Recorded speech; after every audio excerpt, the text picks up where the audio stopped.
Otot kinsa gawisiw, balon ko nagwalasiw. Ading arayaten nak, otot ko marigatan nak. Ni, okay siya ba? Nagalas mo rata nga bilitan? Anong sabi mo? Sabi ko, ang pangit mo namang ibon. Uy, Jonathan, tignan mo tong ibon, mukhang tanga.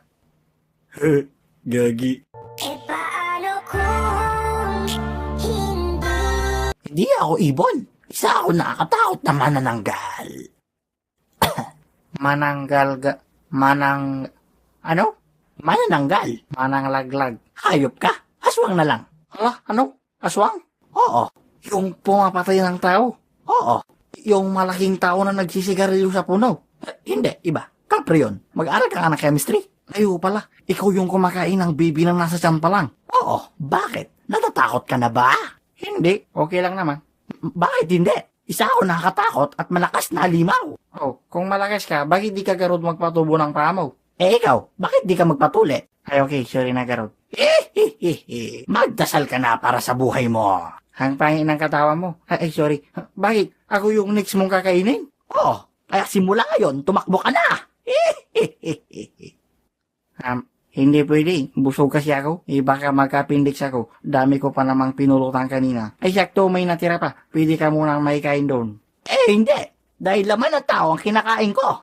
Sure ka. Mayroong fried kitchen doon at saka siumay. Pero wala lang chicharon ha. Hindi ko alam kung sinong umubos. Birthday kasi nung kapatid niya ang kalunad, si Junior. Tapos pinapabaso nila ako na ako daw yung umubos ng chicharon at kumuha ng Alfonso nila. Ang sabi ko naman, hala, hindi na nga ako nagtatagari dito. Tapos sabi nila, kanina ka pa kuha ng chicharon, tapos tinatabihan mo yung alak. Tapos sabi ko naman, ay wala pala akong sinabi, timakbo na lang ako. Gusto mo ang chicharon? Seryoso ka ba? Hindi mo ba naintindihan ang nangyayari ngayon? Akala mo nagbibiro ako? Hindi. Gusto mo ba ng joke? Ayoko. Okay. Ano ang tawag sa balyinang mayaman? Ano? Hindi Kuya Will. Tabot. Wala ka nang pa, wala ka pang utak. Sige, ako naman. Ano ang pagkain ang susunod kong kakainin? Ano ka ron? Di ikaw.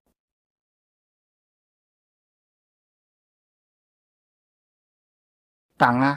Hindi ako nagbibiro. Kakainin talaga kita. Douglas, gagi tol, kailangan mo ng tulong. Hindi na, Jonathan. Iwan mo na ako dito. Iligtas mo ang sarili mo. Okay. Joke lang. Hoy, Jonathan, wait lang. Ayaw, kinana, iniwan ako. Wala na makakatulong sa'yo.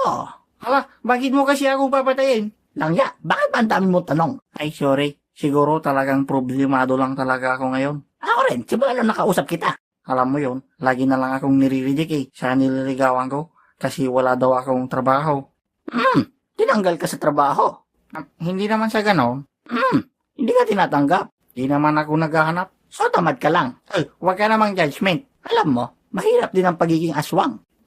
Siyempre, wala kang pa. Gusto mo ulit ng asaran? Ay, joke lang, sorry. Pero paano ba kasi maging aswang?